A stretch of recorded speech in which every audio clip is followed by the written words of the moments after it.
ഇന്ന് നമ്മൾ തയ്യാറാക്കാൻ പോകുന്നത് ബട്ടർ ചിക്കനാണ്. വളരെ എളുപ്പവും സ്വാദിഷ്ടവുമായിട്ട് ഉണ്ടാക്കാൻ പറ്റിയ ഒരു അടിപൊളി ബട്ടർ ചിക്കൻ്റെ റെസിപ്പിയാണ് ഞാനിപ്പോൾ ഇവിടെ തയ്യാറാക്കുന്നത്. അതിന് വേണ്ടിയിട്ട് കുറച്ച് ചിക്കൻ എടുത്തൊരു ബൗളിലേക്ക് ഇട്ട് അതിനകത്തേക്ക് 3 ടേബിൾ സ്പൂണോളം മുളക് പൊടി ഇടണം. മുളക് പൊടി എടുക്കുമ്പോൾ നമുക്ക് കാശ്മീരി ചില്ലി മുളക് പൊടിയാണെങ്കിൽ കുറച്ചും കൂടി നന്നായിരിക്കും. പിന്നെ നമുക്ക് വേണ്ട 1/4 ടീസ്പൂൺ മഞ്ഞൾപ്പൊടിയാണ്. അത് കഴിഞ്ഞിട്ട് പിന്നെ നമുക്ക് അതിനകത്തേക്ക് വേണ്ടത് വെളുത്തുള്ളി ഇഞ്ചി ചതച്ചത് 1 ടേബിൾ സ്പൂണോളം വേണം. പിന്നെ അതിനകത്തേക്ക് വേണ്ടത് 2 ടേബിൾ സ്പൂണോളം തൈരാണ് വേണ്ടത്. കുറച്ച് പുളിയുള്ള തൈരായാലും കുഴപ്പമൊന്നുമില്ല. പിന്നെ വേണ്ടത് നമുക്ക് ഉപ്പാണ്. ആവശ്യത്തിന് ഉപ്പും കൂടി ചേർത്തിട്ട് ഇതെല്ലാം കൂടി ഒന്ന് നന്നായിട്ട് കുഴച്ച് എല്ലാ ഭാഗത്തേക്കാവുന്ന രീതിയിൽ തിരുമ്മി കൂട്ടിയിട്ട് നമുക്ക് ഒന്ന് റെസ്റ്റ് ചെയ്യാനായിട്ട് മാറ്റി വയ്ക്കണം.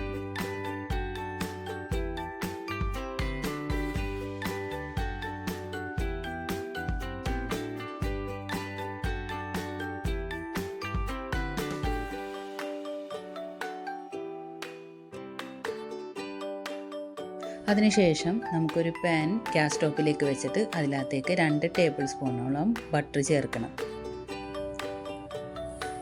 ബട്ടർ ചേർത്ത് ഒന്ന് മെൽറ്റായി വരുമ്പോഴേക്കും നമുക്ക് അതിനകത്തേക്ക് ചേർക്കേണ്ടത് നമ്മൾ അരിഞ്ഞു വെച്ചിരിക്കുന്ന സവോളയാണ്. ഒരു 4 സവോളയാണ് ഞാൻ അരിഞ്ഞിട്ട് എടുത്തിരിക്കുന്നത്. അത് നന്നായിട്ടൊന്ന് വഴറ്റിയെടുക്കണം.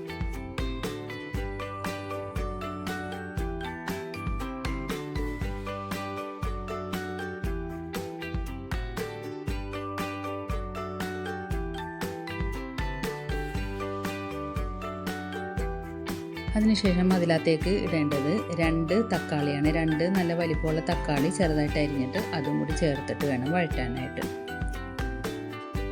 അതിനുശേഷം അതിനകത്തേക്ക് വെളുത്തുള്ളി ഇഞ്ചി പേസ്റ്റ് ആക്കിയത് 1 ടേബിൾ സ്പൂണോളം വേണം. പിന്നെ ഒരു പച്ചമുളക് ചെറുതായിട്ട് അരിഞ്ഞിട്ട് അതും കൂടി ചേർത്തിട്ട്, എരിവ് ആവശ്യമുള്ളവർക്ക് പച്ചമുളക് അതിൽ കൂടുതൽ ചേർക്കാം. ഇവിടെ എല്ലാവർക്കും കുറച്ച് എരിവ് മതിയുള്ളത് കൊണ്ടാണ് ഞാൻ അത്രയും ഇടുന്നത്.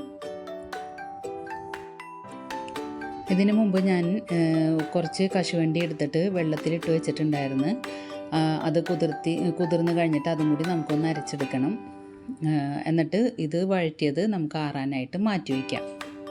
അതിനുശേഷം ഒരു പാൻ എടുത്തിട്ട് ഇതിനകത്തേക്ക് 2 ടേബിൾ സ്പൂണോളം ബട്ടറും ചേർത്തിട്ട് വേണം നമ്മൾ ആ മസാല തേച്ച് വെച്ച ചിക്കൻ ഇതിനകത്തേക്ക് ഫ്രൈ ചെയ്തെടുക്കാനായിട്ട്.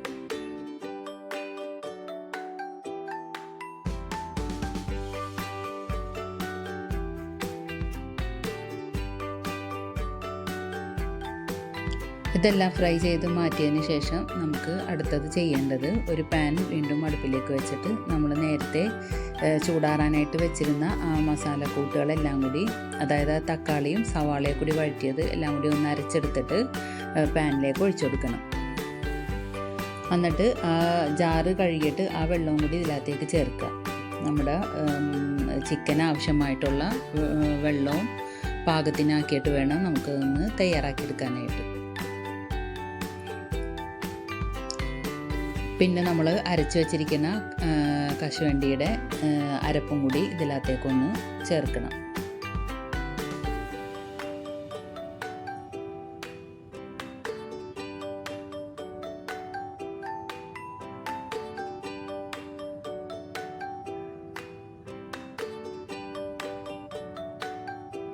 പിന്നെ ആവശ്യത്തിനുള്ള ഉപ്പും ചേർക്കുക.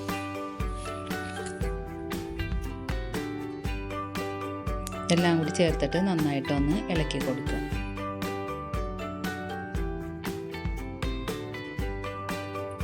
അതിനുശേഷം നമ്മൾ ഫ്രൈ ചെയ്ത് വെച്ചിരിക്കുന്ന ചിക്കനും കൂടി അതിനകത്തേക്ക് ഇട്ട് കൊടുക്കണം.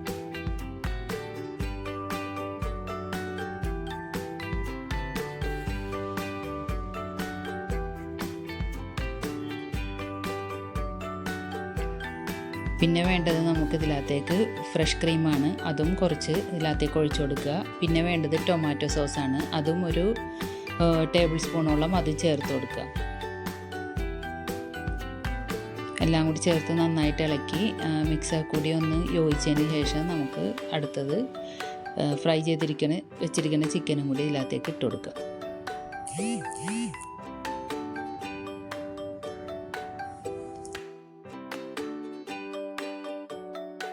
എൻ്റെ ചാനൽ കാണുന്നവരാണെങ്കിൽ എല്ലാവരും ലൈക്ക് ചെയ്യുക, ഷെയർ ചെയ്യുക, കമൻറ്റ്സ് ചെയ്യുക, പിന്നെ സബ്സ്ക്രൈബും ചെയ്യുക.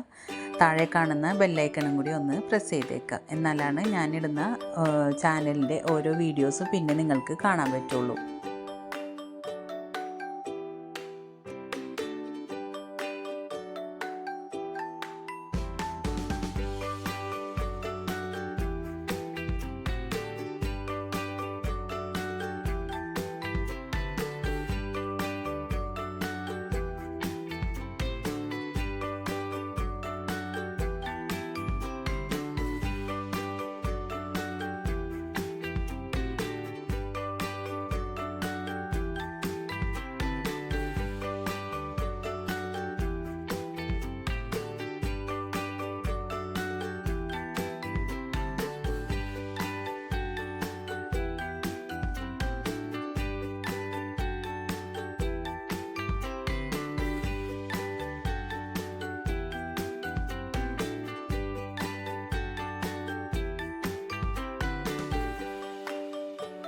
ഫ്രൈ ചെയ്ത് വെച്ച ചിക്കന് എല്ലാം കൂടി ആ മസാലയിലേക്ക് ഇട്ട് അതിനുശേഷം നമുക്ക് അതിനകത്തേക്ക് കുറച്ച് കസ്തൂരി മേത്തിയും കൂടി ചേർക്കുക. അതും കൂടി ചേർത്ത് നന്നായിട്ടൊന്ന് ഇളക്കി കൊടുക്കുക. നല്ലോണം ചിക്കൻ അതിൽ കിടന്ന് വെന്ത് എല്ലാം കഴിഞ്ഞതിന് ശേഷം മസാലയും ചിക്കനും ഒന്നായതിനു ശേഷം നമുക്ക് അത് ഓഫ് ചെയ്ത് വയ്ക്കാം. ശേഷം നമുക്ക് ഇത് സെർവ് ചെയ്യാൻ എടുക്കുമ്പോൾ കുറച്ച് കസ്തൂരി മേത്തിയും പിന്നെ അതിനകത്തേക്ക് കുറച്ച് ഫ്രഷ് ക്രീമും കൂടി ഒഴിച്ച് കൊടുത്തിട്ട് നമുക്കത് സെർവ് ചെയ്യാം. പിന്നെ ഞാനിതിൻ്റെ മുകളിലേക്ക് ലാസ്റ്റ് ആ ഫ്രൈ ചെയ്ത് വെച്ചിരുന്ന ആ എണ്ണയും കൂടി ഒഴിച്ചു കൊടുത്തിട്ടുണ്ട്. അതാണ് ആ ചുമന്ന കളറിൽ അതിൽ കാണുന്നത്.